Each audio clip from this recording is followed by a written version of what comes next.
गणपति बप्पा मोरया।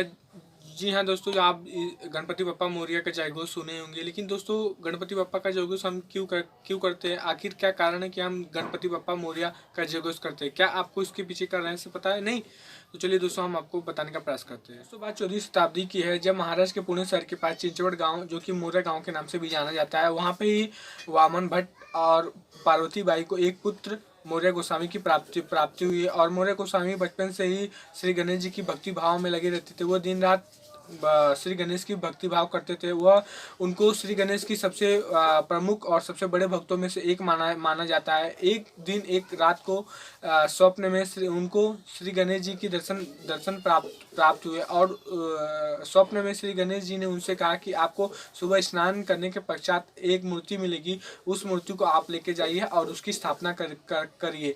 ठीक सुबह वैसे ही मोरया गोस्वामी जी को सुबह नदी में श्री गणेश जी की मूर्ति प्राप्त हुई और मोरया गोस्वामी जी ने उस मूर्ति को लाकर वहाँ स्थापना, नदी के तट पर ही स्थापना करी और वहाँ पे भव्य मंदिर का निर्माण करवाया। और यह बात आसपास के गांव में, आसपास के क्षेत्रों में फैल गई और वहाँ जिसके फलस्वरूप सभी लोग दर्शन मात्र आने लगे। और जब भी वो लोग श्री गणेश जी की मूर्ति की दर्शन करते और करने के पश्चात मोरया गोस्वामी जी के भी पैर छूते और मोरया गोस्वामी जी के पैर छूने के पश्चात वो मोरया कहते।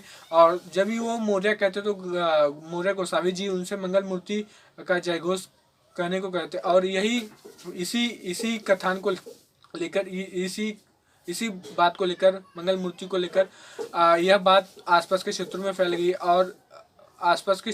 फैल गई और जिसके फलस्वरूप आज का जो गणपति बप्पा मोरया, यह वास्तव में भगवान और भक्त दोनों नामों का समावेश है। जी हाँ दोस्तों, गणपति बप्पा जो कि श्री गणेश जी को हम कहते हैं और मोरया जो कि गणेश जी के अनन्य भक्त, सबसे श्रेष्ठ भक्त और हम सबसे बड़े भक्त कह सकते हैं, मोरया गोस्वामी जी के नाम पे ही है, जिसका समागम यह है कि हम कहते हैं गणपति बप्पा मोरया, मंगल मूर्ति मोरया।